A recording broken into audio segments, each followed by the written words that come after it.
Halo sobat, sedulur semuanya. Selamat datang di channel YouTube favorit Anda, channel Terkini News. Kali ini kami akan menyampaikan berita terbaru, berita politik, berita olahraga, maupun berita selebriti. Semoga berita yang kami sampaikan bermanfaat. Jangan lupa ya guys, like, share, dan subscribe-nya agar tidak ketinggalan berita terbaru dari kami. Terima kasih.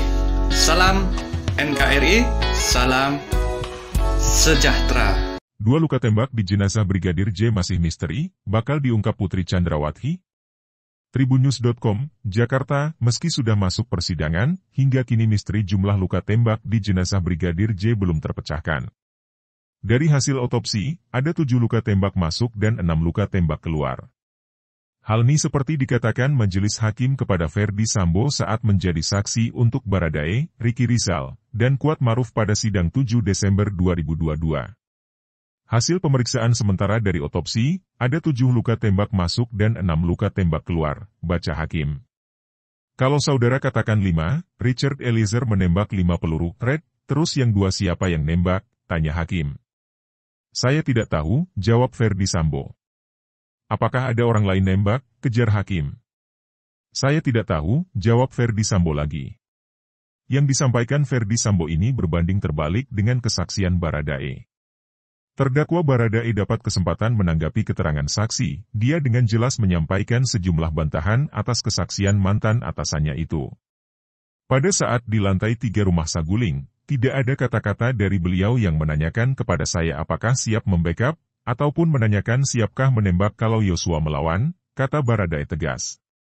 Dia menegaskan tidak ada pertanyaan seperti padanya di rumah Saguling. Yang benar adalah pada saat itu beliau perintahkan saya untuk menembak Yosua, ungkapnya di depan ex-jenderal bintang 2 itu. Setelah ada perintah untuk menembak itu, ungkapnya, Ferdi Sambo menyampaikan skenario yang akan dipakai dalam pembunuhan itu sebelum mereka ke TKP. Setelah itu dia menceritakan kepada saya tentang skenario yang akan dijalankan, ungkapnya. Keterangan Ferdi Sambo yang juga dibantah secara tegas oleh anak bungsu dari 2 bersaudara itu ialah terkait peran Ferdi Sambo selain perencana. Saya melihat beliau menembak ke arah Yosua, ujar Baradae tanpa ragu-ragu. Lantas apakah misteri 2 luka tembak ini bakal terungkap di sidang kali ini, Senin, 12 Desember 2022? Diketahui Putri Chandrawati bakal bersaksi di sidang kali ini, untuk terdakwa Baradae, Bribka Ricky Rizal dan Kuat Maruf. Kesaksian Putri Chandrawati sangat dinantikan, setelah sebelumnya sang suami Ferdi Sambo sudah bersaksi untuk ketiga terdakwa itu. Akankah ada fakta-fakta baru yang bakal diungkap Putri Chandrawati? Hasil uji balistik. Hasil uji balistik peluru yang ditemukan di tubuh Brigadir J dibeberkan pengacara Baradae, Roni Talapesi. Ada 2 serpihan peluru yang diambil dari jenazah Brigadir J, yakni di kepala dan di pundak.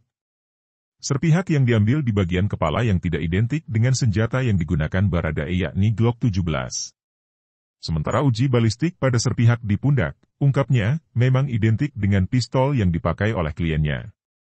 Adapun serpihan di kepala yang tidak sesuai dengan senjata yang dipakai oleh Baradae, menjadi petunjuk tembakan di kepala tak dilakukan Baradae. Klien saya sampaikan bahwa Ferdi Sambo yang menembak, ungkapnya. Tapi sayangnya, senjata itu tidak ditemukan di TKP, dan menyebutkan ada perusakan tempat kejadian perkara untuk mengaburkan fakta. CCTV tidak ada, senjata Ferdi Sambo juga tidak ada. Peluru di kepala, tapi tidak temukan pistolnya, ungkapnya. Dia mengatakan, kalau luka di kepala Brigadir J akibat tembakan dari pistol Baradae, maka sudah pasti akan teridentifikasi serpihan tersebut. Kita bicara hasil persidangan ya, hasilnya seperti itu, kata Roni pada program kontroversi di Metro TV, dikutip pada Sabtu, 9 Desember 2022. Adapun senjata yang dimiliki oleh Baradae adalah jenis Glock 17, yang paling banyak berisi 17 peluru. Kesaksian Baradae di persidangan, tidak mengingat berapa banyak peluru yang ditambahkan ke senjata itu saat disuruh Ferdi Sambo di Duren 3. Sementara saat ditanyakan kepada saksi dari anggota Polri yang berasal dari anggota Polri persidangan, ternyata kebiasaan di kepolisian adalah tidak mengisi peluru hingga penuh. Kebiasaannya adalah tidak mengisi full karena akan macet, terang Roni. Fakta paling mengagetkannya adalah temuan adanya 8 selongsong di TKP yang berasal dari senjata jenis Glock. Oke, kita katakanlah memang saat itu mengisi 17 peluru, full. Kalau ada, misalnya, ditembakkan 5, kok ada 8 selongsong, ucapnya sambil tertawa.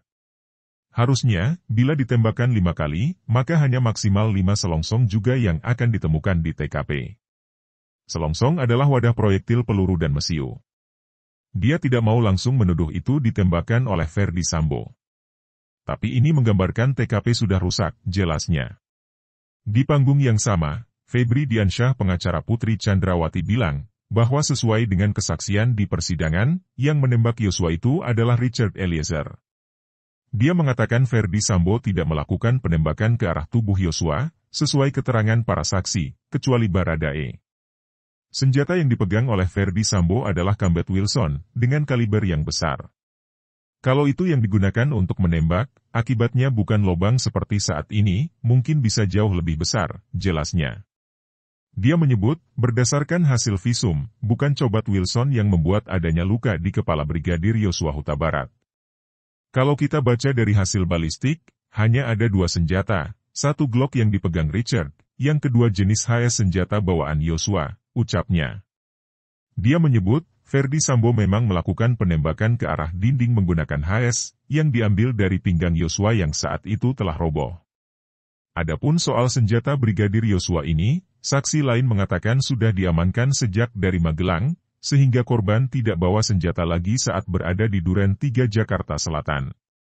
Terima kasih telah mengunjungi channel kami, semoga bermanfaat, salam sejahtera selalu, jangan lupa like, komen dan subscribe-nya.